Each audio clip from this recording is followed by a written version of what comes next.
Bonjour ou bonsoir, quelle que soit l'heure à laquelle tu m'écoutes. Merci de t'être donné une chance. Merci de m'avoir donné une chance. Merci de nous avoir donné une chance en embarquant avec moi dans ce défi de 3 jours au cours duquel tu vas chercher à connaître Dieu, tu vas invoquer Jésus. Nous allons l'invoquer ensemble pour voir s'il est vraiment réel et s'il peut ajouter une différence à ta vie. Parce que je te remercie. Pourquoi? Parce que c'est un grand cadeau que tu m'as fait. C'est un grand cadeau que tu as fait à beaucoup de personnes dans ce monde. Parce que tu le crois ou pas, c'est une réalité et nous allons le voir dans ce podcast. Tu es une solution au problème, ou plutôt à un type de problème que nous rencontrons. Tu es une solution à une catégorie de problèmes d'une catégorie de personnes sur cette terre. Alors, je veux vraiment te remercier de tout mon cœur de t'être donné une chance, de t'être dit, OK, nous allons passer ces 3 jours. Et après ces 3 jours, si je ne suis pas satisfait ou si je ne suis pas satisfaite, je vais mettre à exécution le plan que je me suis donné de me donner la mort. Mais je suis certaine qu'après ces 3 jours, tu voudras vivre. Tu trouveras la force de vivre. Crois-moi. Alors, sans plus tarder, nous allons commencer. Alors, nous sommes au premier jour sur 3. Et ce premier jour, j'ai choisi de l'intituler « Ta présence sur cette terre a un but ». Je répète, ta présence sur cette terre a un but. Alors, ce que je vais dire n'est une surprise pour personne. On n'a même pas besoin d'être chrétien pour le savoir. Quand on observe autour de nous, on se rend compte que vraiment le monde dans lequel nous vivons est sous la puissance du diable. Il y a beaucoup de méchanceté, il y a beaucoup de mal, il y a beaucoup d'iniquité dans ce monde. Le cœur des hommes est devenu tellement mauvais. Il y a tellement de choses horribles qui se passent, des trahisons, des meurtres, des choses atroces qui se passent. Et la Bible nous le dit clairement que le monde entier est sous la puissance du malin. Ce monde est couvert, contrôlé par des puissances des ténèbres. Et c'est pour ça que l'homme, l'être humain, vit dans une vraie servitude. La source de ces souffrances, c'est la servitude satanique, la servitude spirituelle. Chacun d'entre nous, dans notre coin ou bien de façon collective, nous prions à Dieu, nous voulons voir notre situation changer. Nous en avons marre de voir tout ce mal, toutes ces souffrances qu'il y a autour de nous. Nous voulons que ça change, d'abord pour notre propre vie. Nous voulons que ça change pour ceux que nous aimons. Nous voulons que ça change, que le monde devienne un meilleur endroit. Et c'est justement où je veux en venir. Si tu es présent sur cette terre, c'est parce que tu es la réponse de Dieu aux cris que des personnes ont lancés dans le passé. Au milieu de ce chaos, Dieu envoie toujours une solution sur la terre. Et cette solution, c'est sous la forme d'un homme ou sous la forme d'une femme. C'est sous la forme d'une personne, d'un être humain. Dieu investit beaucoup dans chaque être humain avant de l'envoyer sur la terre. Dieu investit beaucoup. Il a investi énormément de choses en toi. Tu n'en es peut-être pas encore conscient ou consciente, mais il a investi en toi la solution au problème d'une catégorie de personnes. Tu es le joker de Dieu pour résoudre un type de problème pour une catégorie de personnes sur cette terre. En fait, chaque être humain est le libérateur de son frère, de sa sœur. C'est comme ça que Dieu a fait les choses. Il n'y a personne qui se suffit à lui seul. Dieu a fait de telle sorte que nous avons besoin les uns des autres. OK? Et c'est ce que je vais te démontrer dans ce podcast. Je vais te démontrer que des hommes naissent pour un but. Et je vais faire cette démonstration à travers quelques exemples bibliques, quelques personnages de la Bible. Ensuite, nous allons voir ensemble, en prenant un ou deux cas de figure, peut-être trois, toujours concernant les personnages de la Bible. Nous allons prendre des cas de figure, disais-je, et nous allons voir à quoi ressemblait leur vie avant qu'ils ne prennent conscience de leur destinée, de leur mission sur la terre, et à quoi a ressemblé leur vie après qu'ils en aient pris conscience et surtout qu'ils aient accepté cela et qu'ils aient commencé à marcher avec Dieu. Et tu vas voir, je te le promets, tu vas te rendre compte qu'il y a une grande similarité avec ta propre vie. Ce n'est peut-être pas la même chose dans les détails, mais la similarité dans le sens que avant de prendre conscience, avant d'entrer dans leur destinée, ils étaient combattus. Ils ont beaucoup souffert. Et en même temps, c'est ce qui est magnifique avec Dieu, malgré ces souffrances, ou plutôt à travers ces souffrances, Dieu était en train de les transformer et en train de les diriger vers l'avenir, vers la destinée, vers la mission qu'il avait pour eux. Et pour finir, nous allons terminer ce podcast avec un temps de prière où nous allons prier ensemble, toi et moi, et demander à Jésus de te réaligner à ta destinée, de te réaligner à ton but, de te révéler ce pourquoi tu es sur cette terre et de t'aider à agir, à vivre et à opérer dans cette destinée. Alors, accroche-toi, nous allons bientôt commencer. Tu peux prendre un verre d'eau, une tasse de café, peu importe, installe-toi bien, installe-toi confortablement et nous allons plonger dans les Saintes Écritures ensemble. Donc, pour que le podcast ne soit pas trop long, je vais te donner juste quelques références.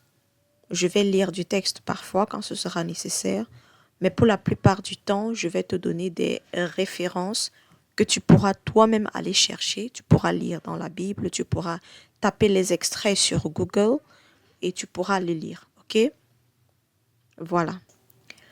Alors, pour te démontrer que Dieu envoie toujours des hommes comme une solution aux problèmes des autres hommes sur la terre, j'ai pris 7 cas de figure et il y en a beaucoup, beaucoup plus dans la Bible. Mais j'ai pris 7 cas de figure pour illustrer mes propos, ok? Donc, j'ai pris le cas, ce n'est pas dans l'ordre, j'ai pris le cas de Moïse, le cas de Joseph, le cas de Gédéon, le cas de Samson, le cas de Jean-Baptiste, le cas de Paul, l'apôtre Paul, et enfin le cas de Jésus-Christ lui-même, notre Seigneur et Sauveur. Alors, allons-y d'abord avec le cas de Moïse. Pour comprendre le cas de Moïse, il faut remonter à vraiment très, très, très longtemps. Et quand je dis longtemps, c'est vraiment très longtemps, à au moins 400 ans. OK? Pour comprendre la mission de Moïse. Elle commence avec Abraham. Dieu avait fait une promesse à Abraham, comme quoi il sera le père d'une multitude de nations. Mais quand on ouvre la Bible dans Genèse 15, les versets 12 au verset 14, on voit quelque chose de très intéressant. Dieu prédit ce qui va se passer. Il dit à Abraham, et je cite, je commence à lire au verset 12, « Au coucher du soleil, un profond sommeil tomba sur Abraham. Et voici, une frayeur et une grande obscurité vinrent l'assaillir. Et l'Éternel dit à Abraham, « Sache que tes descendants seront étrangers dans un pays qui ne sera point à eux. Ils y seront asservis et on les opprimera pendant 400 ans. Mais je jugerai la nation à laquelle ils seront asservis et ils sortiront ensuite avec de grandes richesses. Voilà ce que Dieu avait dit à Abraham concernant sa descendance, concernant le peuple d'Israël qui serait longtemps après sous la servitude, sous l'esclavage de l'Égypte. Quand on connaît l'histoire, quand on voit l'histoire de Moïse, le peuple d'Israël était esclave en Égypte. Et cela avait été déclaré longtemps avant. Donc Dieu avait déjà en tête qui il allait envoyer comme libérateur. Ok? Pour te faire comprendre que ton histoire ne date pas de ta naissance. Ce n'est pas quand tu es né que Dieu a dit, ah ok, toi tu vas venir sur la terre et tu vas faire ci ou ça. Non. Il y a dans ta lignée des personnes qui ont crié à Dieu. Il y a eu des situations qui se sont passées. Dieu a vu ça de très loin. Il a dit, ok, à un temps précis, à une année telle, je vais envoyer telle personne sur cette terre pour apporter la solution à ce problème. Ce n'est pas toujours forcément un problème lié à ta famille uniquement. Ça peut être un problème lié à ta nation, à ta tribu ou à une partie du monde. Tu vois, avec Moïse, c'était très programmé, c'était programmé longtemps à l'avance. Ok? Et quand on va plus loin, toujours concernant Moïse, on va dans le livre d'Exode au chapitre 2, les versets 23 et 24. À ce moment, Dieu parle à Moïse. Moïse est né, ok? Il est né et Dieu lui fait comprendre maintenant ce pourquoi il est né. Dieu littéralement dit à Moïse que, ok, l'heure arrivée de faire sortir le peuple d'Égypte, de libérer tes frères de l'esclavage, et c'est toi que j'ai envoyé pour ça. La Bible dit, longtemps après, le roi d'Égypte mourut, et les enfants d'Israël gémissaient encore sous la servitude et poussaient des cris. Ces cris que leur arrachait la servitude montaient jusqu'à Dieu. Dieu entendit leurs gémissements et se souvint de son alliance avec Abraham, Isaac et Jacob. Donc, on voit comment la servitude fait rage et fait souffrir les enfants d'Israël. Il crie à Dieu et Dieu se souvient de son alliance parce que c'est le temps précis que Dieu avait décidé de les délivrer. Maintenant, on continue dans Exode 3, du verset 3 au verset 10. Je vais le lire entièrement. Moïse dit, « Je veux me détourner pour voir quelle est cette grande vision et pourquoi le buisson ne se consume point. » Donc, à ce niveau, Moïse avait vu un buisson ardent qui brûlait, mais qui ne se consumait point. Et il dit donc qu'il va se rapprocher pour voir ce qu'il en est. Je continue la lecture. L'Éternel vit qu'il se détournait pour voir. Et Dieu l'appela du milieu du buisson et dit, « Moïse, Moïse. » Et il répondit, « Me voici. » Dieu dit, « N'approche pas d'ici. Ôte tes souliers de tes pieds, car le lieu sur lequel tu te tiens est une terre sainte. » Et il ajouta, « Je suis le Dieu de ton père, le Dieu d'Abraham, le Dieu d'Isaac et le Dieu de Jacob. » Moïse se cacha le visage, car il craignait de regarder Dieu. L'Éternel dit, « J'ai vu la souffrance de mon peuple qui est en Égypte, et j'ai entendu les cris que lui font pousser ses oppresseurs, car je connais ses douleurs. Je suis descendu pour le délivrer de la main des Égyptiens et pour le faire monter de ce pays dans un bon et vaste pays, dans un pays où coule le lait et le miel, dans les lieux qu'habitent les Cananéens, les Hétiens, les Amoréens, les Phéréziens, les Éviens et les Jébusiens. Voici, les cris d'Israël sont venus jusqu'à moi, et j'ai vu l'oppression que leur font souffrir les Égyptiens. Maintenant, va, je t'enverrai auprès de Pharaon, et tu feras sortir d'Égypte mon peuple, les enfants d'Israël. » Là, Dieu lui fait comprendre la mission pour laquelle il a été envoyé sur la terre. Dieu n'a pas juste décidé sur un coup de tête qu'il va envoyer Moïse. Il l'avait décidé longtemps à l'avance. Et c'est pareil pour toi. Tu es sur cette terre parce que Dieu a prévu que tu sois sur cette terre en cette période-ci. Pourquoi tu n'es pas né au temps de Jésus, par exemple? Pourquoi tu n'es pas né au temps d'Abraham? Dieu seul sait pourquoi.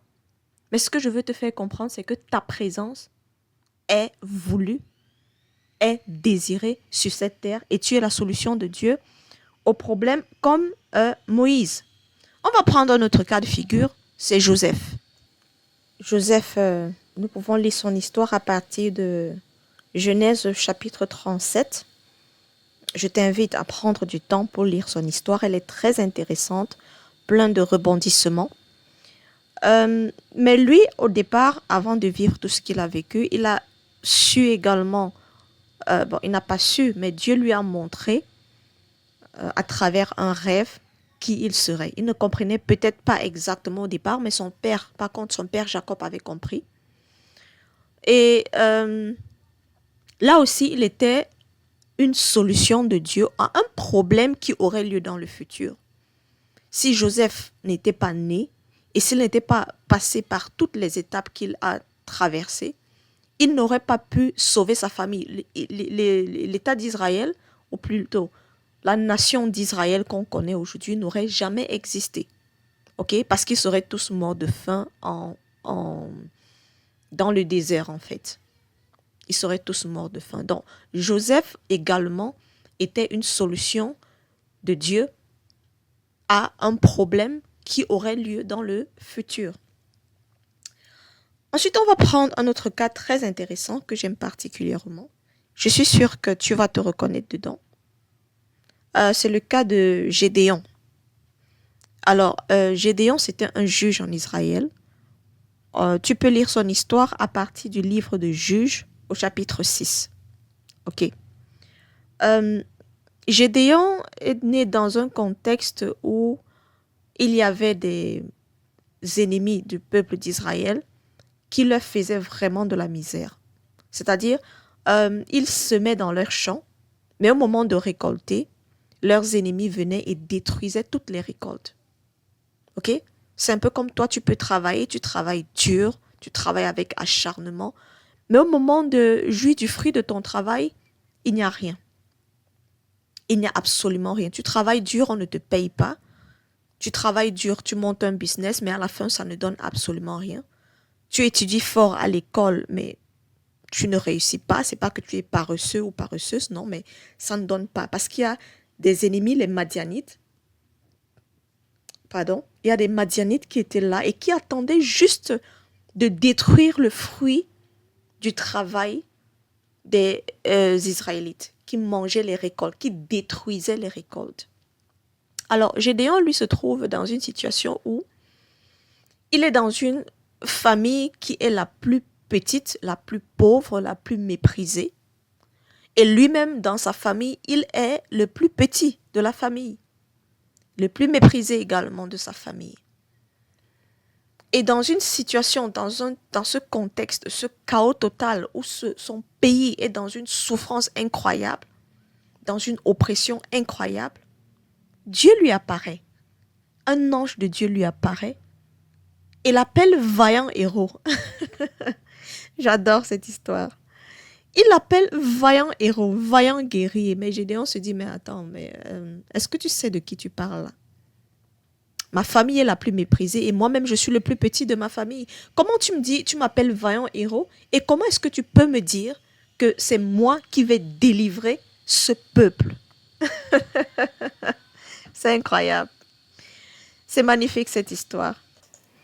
C'est peut-être un peu long, mais je propose qu'on lise ce passage, Juge chapitre 6, du verset 11 au verset 16. Ok, là il est écrit. Puis vint l'ange de l'Éternel, et il s'assit sous le térébinthe d'Ophra, qui appartenait à Joas de la famille d'Abiézer. Gédéon, son fils, battait du froment au pressoir pour le mettre à l'abri de Madian.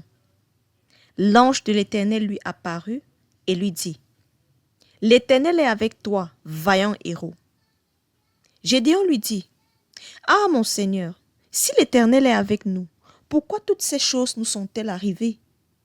Et où sont tous ces prodiges que nos pères nous racontent quand ils disent « L'Éternel ne nous a-t-il pas fait monter hors d'Égypte? Maintenant, l'Éternel nous abandonne et il nous livre entre les mains de Madian. »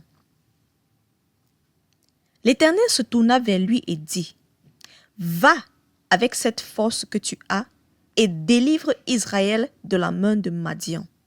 N'est-ce pas moi qui t'envoie? » Gédéon lui dit « Ah, mon Seigneur, avec quoi délivrerai-je Israël? Voici, ma famille est la plus pauvre en Manassé, et je suis le plus petit dans la maison de mon père. » L'Éternel lui dit « Mais je serai avec toi, et tu battras Madian comme un seul homme. » C'est incroyable ça. Il ne croit pas en lui. Il ne voit pas comment est-ce que lui, il peut délivrer Israël. Mais Dieu n'est pas ébranlé. Dieu n'est pas étonné. Dieu n'est pas affolé. Dieu lui dit, mais c'est moi qui suis avec toi. C'est moi qui t'envoie. Gédéon était la solution que Dieu avait préparée pour Israël en ce temps, pour délivrer Israël en ce temps. Et quand tu vas lire, je t'encourage vivement à lire cette histoire, toutes les histoires d'ailleurs que je vais te donner, mais quand tu vas lire plus loin, tu vas voir que Dieu avait utilisé Gédéon pour commencer par détruire l'idolâtrie qu'il y avait dans sa famille. Parce que l'histoire des juges, en fait, c'est que après la sortie d'Égypte, quand Moïse a fait sortir le peuple d'Égypte, il a passé le temps dans le désert et ensuite il devait entrer dans la terre promise. Moïse, à cause d'une désobéissance, Dieu lui a dit, bah, tu vas voir de loin, tu ne vas pas entrer. Il a décidé que c'est Josué qui va faire entrer le peuple dans la terre promise, Canaan. Et c'était à l'issue d'innombrables guerres. Mais à la fin, ils ont conquis tout le territoire, bon, bref, presque tout le territoire. Et ils se sont installés. Malheureusement, après la mort de Josué et de cette génération d'hommes qui avaient connu, vu la puissance de Dieu et qui craignaient Dieu, le peuple d'Israël est malheureusement retombé dans l'idolâtrie. Et l'idolâtrie, c'est-à-dire le moyen le plus facile de provoquer la colère de Dieu sur ta vie, c'est l'idolâtrie. Ils se prosternaient devant d'autres dieux. C'est-à-dire, c'était au point où l'un de leurs dieux, parmi leurs dieux, le sacrifice qui était exigé était de livrer leur enfant au feu. C'est-à-dire, tu prends un enfant vivant, tu le jettes au feu pour plaire à ce Dieu. Vous voyez ce niveau d'idolâtrie. Et parce que le peuple tombait dans l'idolâtrie, Dieu s'énervait et il les livrait à leurs ennemis. Il les punissait. Et quand ce peuple se rendait compte que nous vivons ceci parce que nous sommes éloignés de Dieu, ils criaient à Dieu et Dieu leur suscitait des juges donc pour les sauver. Donc, Gédéon était dans l'un de ces juges et il a fallu qu'il commence par détruire l'idolâtrie, les astartés qui sont dans sa famille avant de pouvoir libérer le pays parce qu'il se trouvait donc que son père était le grand prêtre d'Astarté, celle que la Bible appelle Astarté, la reine du ciel. Il y a plusieurs noms là-dessus. Il a fallu que Dieu suscite Gédéon. Gédéon donc était la solution de Dieu pour détruire d'abord l'idolâtrie et pour libérer le peuple d'Israël. Lui ne se voyait pas comme cela, mais Dieu avait décidé depuis longtemps que c'est ce que tu vas venir faire. Et c'est magnifique quand on lit l'histoire, la façon dont il a vaincu tout un grand peuple avec très peu d'hommes. C'est magnifique et je t'encourage à lire cela. Je suis sûre que ça va vraiment te motiver. Ensuite, nous allons passer à un autre cas, le cas de Samson. On connaît tous le cas de Samson. Si on ne connaît pas le cas de Samson, si tu ne connais pas le cas de Samson, je t'invite à lire dans le livre de Juges à partir du chapitre 13. Lui aussi, c'était un juge. C'est très intéressant parce que, comme je l'ai expliqué un peu plus tôt, les juges étaient suscités par Dieu pour les délivrer de l'oppression de l'ennemi. Ok, quand on va rapidement, on va lire dans le livre de Juges, chapitre 13, du verset 3 au verset 5. Ok, du verset 1 au verset 5, on y va. Les enfants d'Israël firent encore ce qui déplaît à l'Éternel. Et l'Éternel les livra entre les mains des Philistins pendant 40 ans. Il y avait un homme de Tsoréa, de la famille des Danites, et qui s'appelait Manoach. Sa femme était stérile et n'enfantait pas. Un ange de l'Éternel apparut à la femme et lui dit, « Voici, tu es stérile et tu n'as point d'enfant. Tu deviendras enceinte et tu enfanteras un fils. Maintenant, prends bien garde, ne bois ni vin ni liqueur forte et ne mange rien d'impur, car tu vas devenir enceinte et tu enfanteras un fils. Le rasoir ne passera point sur sa tête, parce que cet enfant sera consacré à Dieu dès le ventre de sa mère. Et ce sera lui qui commencera à délivrer Israël de la main des Philistins. » Quelque chose avait déjà été dit sur la vie de Samson. Avant de l'envoyer sur la terre, il y avait un plan précis. Dieu avait un objectif pour sa vie. Il était la solution de Dieu pour délivrer Israël de la main des Philistins à cette époque-là. Moi, je te dis, il y a tellement de cas, il y en a vraiment plein. J'ai dit que je vais citer 7 cas. Je suis déjà, je pense, au 4e cas. J'ai déjà cité Moïse, Joseph, Gédéon et je suis sur Samson. Mais je t'assure, la Bible est pleine de cas pareils. Et c'est le cas pour la vie de tout le monde. Si on devait écrire toutes les personnes qui étaient choisies par Dieu et leur histoire, la Bible, je ne pense pas qu'il y aurait assez de livres pour contenir tout cela. Ok? Mais je veux t'encourager, je t'assure, c'est pareil avec ta vie. C'est pareil avec ta vie. Si tu n'es pas au courant, si tu ne sais pas ce pourquoi tu étais envoyé, on va faire une prière à la fin et je suis sûre que Dieu va nous répondre et va t'orienter, va t'ouvrir les yeux pour que tu saches que tu es voulu, ta présence est nécessaire sur cette terre. Tu es un cadeau de Dieu pour moi. Tu es un cadeau de Dieu pour nous, pour l'humanité. Du moment que tu choisis de t'aligner au plan de Dieu pour ta vie. Ensuite, nous allons rapidement brosser le cas de Jean-Baptiste. Jean-Baptiste qui était annoncé dans Luc 1, de 10 à 17. Tu vas lire rapidement. On a le cas de Paul, l'apôtre Paul également, qui a vraiment, dans un premier temps, persécuté l'Église. Là, on est dans le Nouveau Testament. Mais après, il y a quelque chose d'intéressant qui est dit de lui. C'est lui-même qui rappelle cela. Nous allons voir cela, c'est dans Actes chapitre 22, versets 14 à 15. Ici, Paul rappelle ce que Ananias lui a dit de la part de Dieu. Je suis dans Actes 22, versets 14 à 15. Là, il est écrit. Et il dit, « Le Dieu de nos pères t'a destiné à connaître sa volonté, à voir le juste et à entendre les paroles de sa bouche. Car tu lui serviras de témoin auprès de tous les hommes des choses que tu as vues et entendues. » Voilà ce à quoi était destiné Paul. Et cela lui a été révélé à un moment donné de sa vie. Et enfin, le dernier cas, qui n'est vraiment pas le moindre des cas, c'est le cas de Jésus. Jésus, on a parlé de Jésus longtemps avant dans l'Ancien Testament et même dans le Nouveau Testament, mais je ne vais pas aller trop en profondeur. Je vais juste te donner 2 références, Matthieu 1 au verset 21 et Luc 1 du verset 67 au verset 71. Là, on est en train de donner, c'est un ange de l'Éternel, déjà dans Matthieu 1, qui explique à Marie, sa mère, qui sera Jésus, ce qu'il va venir faire. Et dans le livre de Luc, c'est Zacharie, le papa de Jean-Baptiste, c'est-à-dire l'oncle de Jésus, qui parle de lui, qui décrit en partie ce qu'il est venu faire. Notamment nous délivrer de la main de ceux qui nous haïssent, nous délivrer de nos ennemis. Je t'invite à aller lire cela. Et on va passer rapidement pour que la vidéo ne soit pas trop longue. Et ne t'inquiète pas, si tu as des questions entre-temps, tu peux toujours les poser en commentaire. Si tu as des commentaires à faire, nous pourrons en discuter là. Ce sera un plaisir pour moi de te répondre, de lire les commentaires et de te répondre. Je t'invite à regarder ces différents cas et je suis sûre que tu seras encouragé. Maintenant, nous allons passer à la deuxième étape où nous allons voir encore quelques cas de figure, encore une fois de plus. Je ne peux pas tout prendre parce qu'il y en a tellement. Mais je vais prendre quelques cas de figure On va étudier un peu, on va regarder rapidement la vie de ces libérateurs avant qu'ils ne se rendent compte de leur mission, avant qu'ils n'entrent dans leur destinée et après qu'ils soient entrés dans leur destinée. D'accord?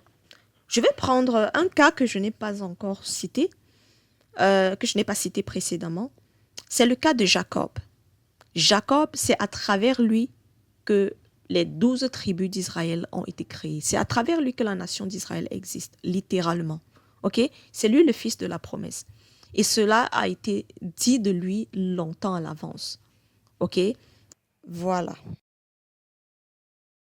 Quand on lit dans le livre de Romains, au chapitre 9, les versets 10 à 13, et également dans Genèse 25, versets 21 à 23, on comprend clairement qu'il y avait un plan directeur sur sa vie. Sa destinée était déjà préparée, était déjà décidée à l'avance. Ok? Je t'invite à aller lire rapidement. Je t'invite à aller lire posément ces références-là et tu vas comprendre. Donc, on va prendre la vie de Jacob. Avant qu'il n'entre vraiment dans sa destinée, il a souffert. Il a souffert. Il était lui-même d'abord un bon escroc. Il était vraiment un escroc, mais il a souffert, il a été exploité, il a travaillé pendant des années sans être payé comme il se devait. Il était presque esclave chez son oncle. Il a aimé une femme qu'il voulait épouser, mais son oncle l'a fait travailler pendant 7 ans pour épouser une autre personne. Il a dû travailler 7 années supplémentaires pour avoir la femme qu'il aimait. Il avait son frère qui lui gardait rancune, qui voulait le tuer à tout prix parce que lui, je t'ai dit, il était d'abord un escroc. Jacob lui-même, il a volé la bénédiction de son frère. On va dire volé, mais en réalité, quand on regarde bien, c'était quelque chose qui était prédestiné parce qu'il était censé être plus grand que son frère. Ok. Donc, mais par contre, quand son papa voulait mourir, il a demandé à son frère Ésaü de lui préparer un bon repas pour qu'il le bénisse. Le temps qu'Ésaü aille à la chasse et revienne, sa maman avait déjà fabriqué un petit plan là. Et bref, Jacob a hérité de la bénédiction que son père, en fait, devait donner à son frère jumeau. Jacob n'a pas eu une vie tranquille. Sa vie n'était vraiment pas de tout repos. Il était pourchassé à gauche par son frère Ésaü, à droite par son oncle Laban. C'était vraiment une vie difficile. Au point où il a lutté avec un ange de l'Éternel et a dit, tant que tu ne me bénis pas, je ne te laisse pas partir. Il en avait ras le bol. Il a dit, mais non, ça ne peut pas continuer comme ça. Ma vie ne peut pas continuer comme ça. Tu dois me bénir. Et là, il a été béni.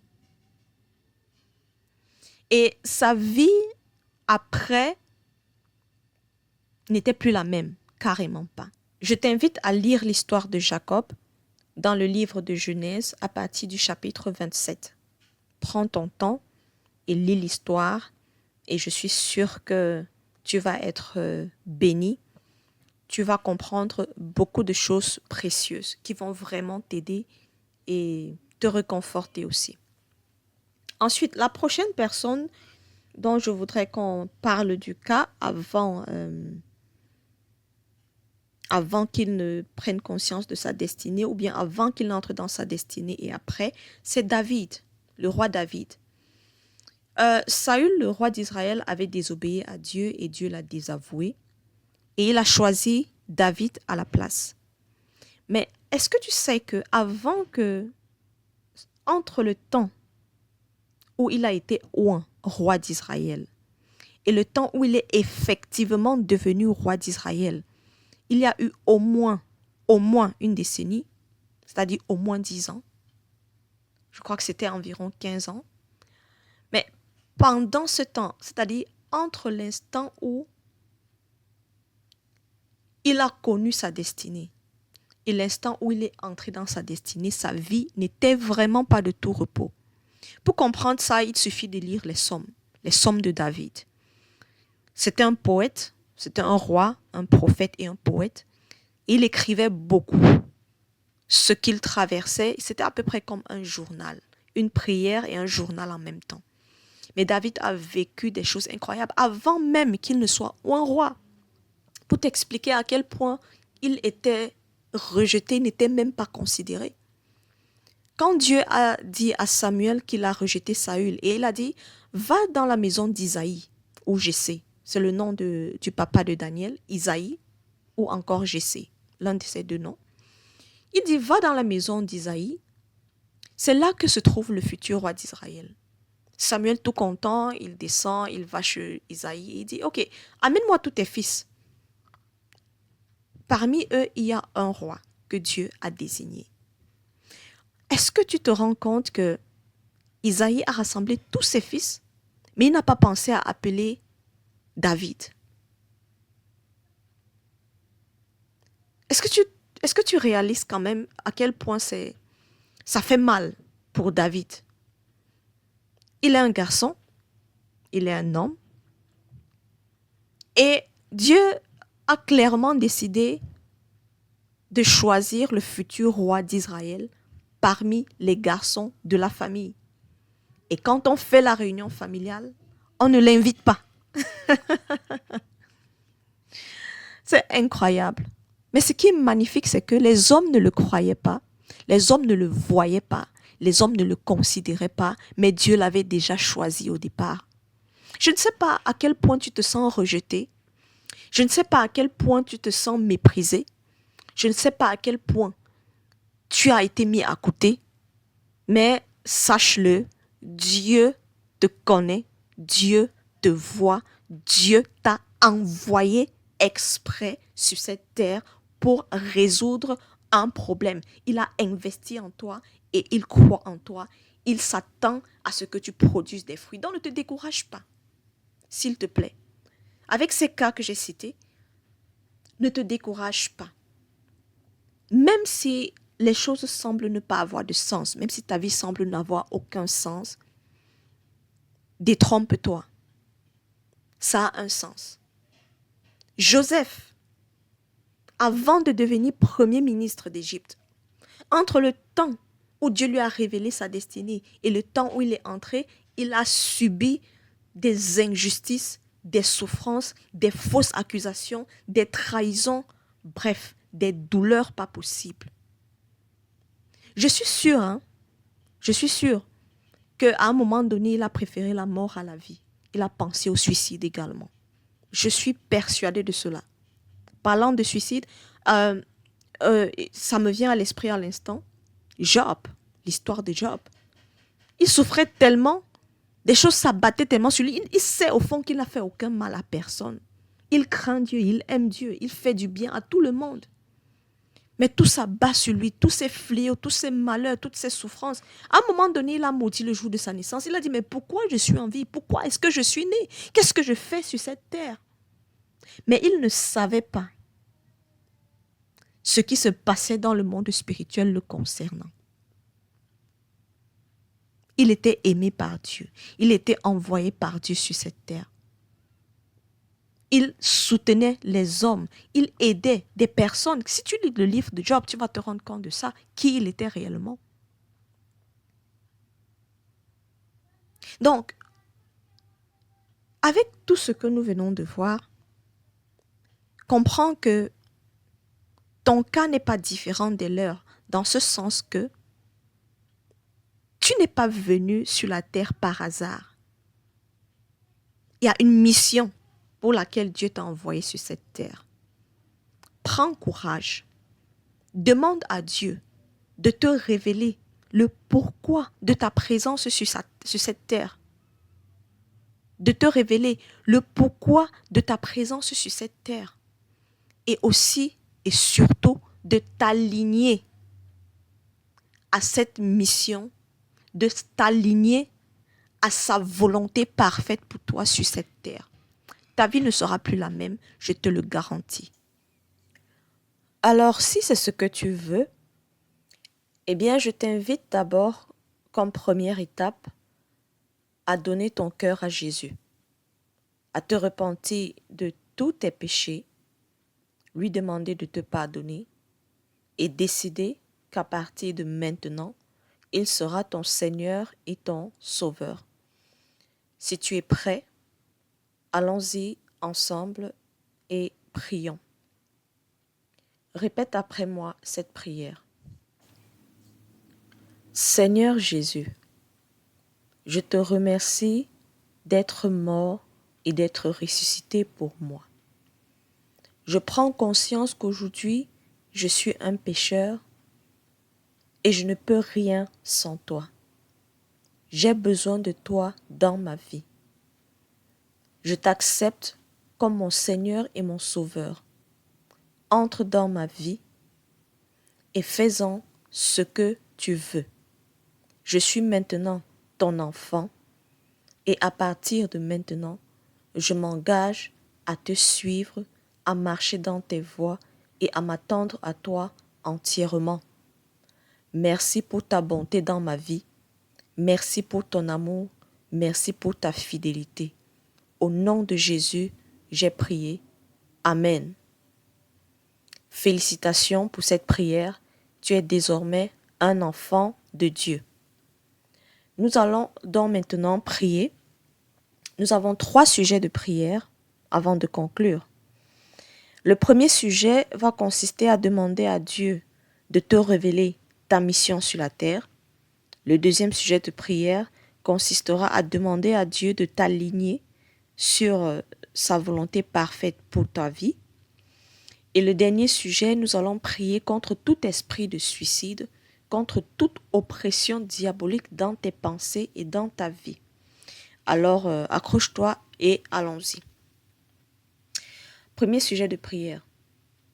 Seigneur Jésus, je prie pour mon frère et pour ma sœur, que tu l'aides à découvrir sa mission sur cette terre.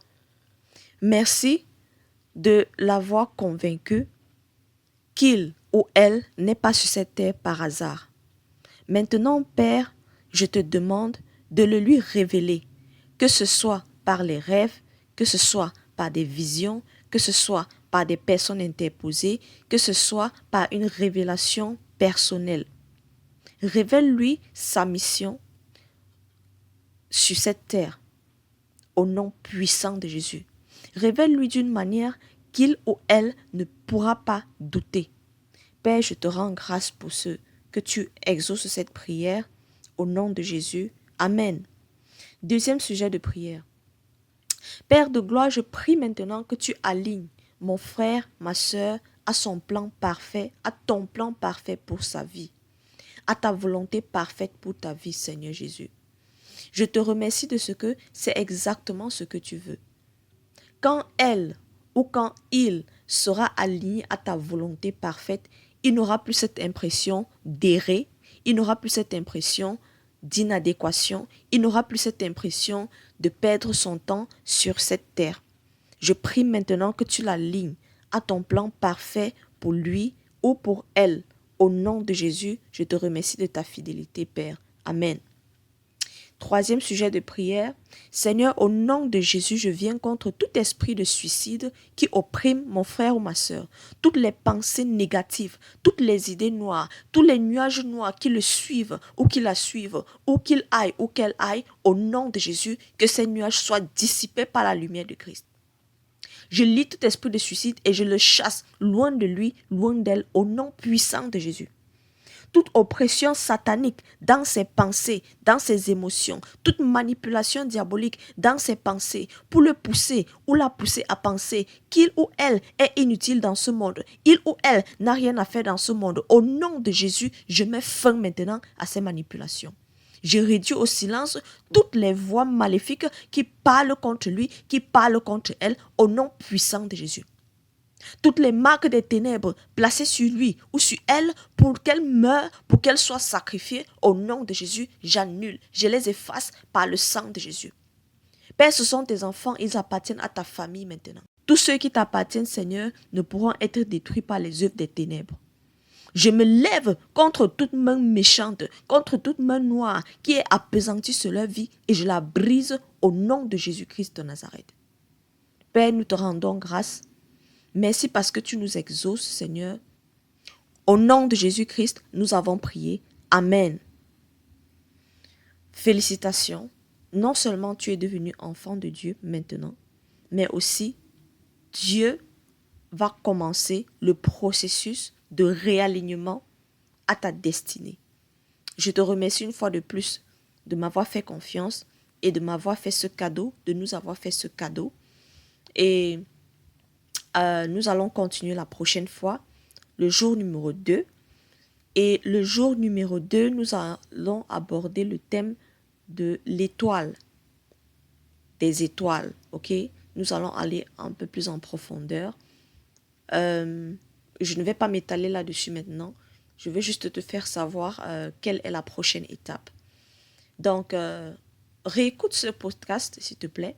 S'il y a des points que tu n'as pas bien compris, peut-être parce que je ne me suis pas bien exprimée ou parce que tu veux en savoir plus, n'hésite pas de laisser un commentaire.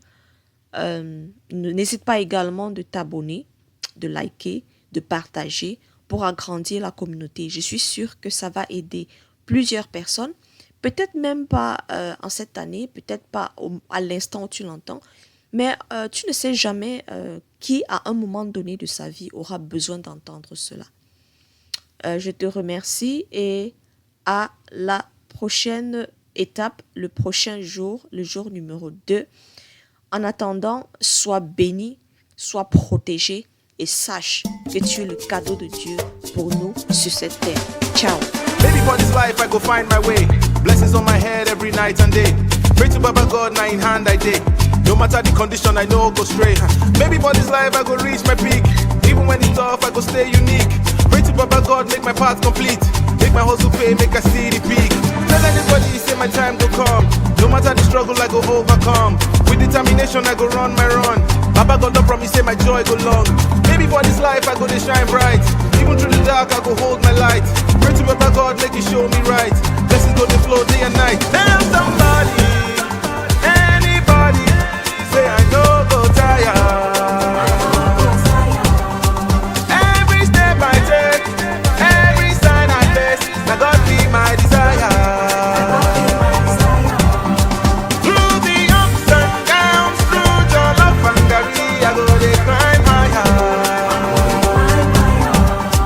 Tell somebody, anybody, my case no go expire.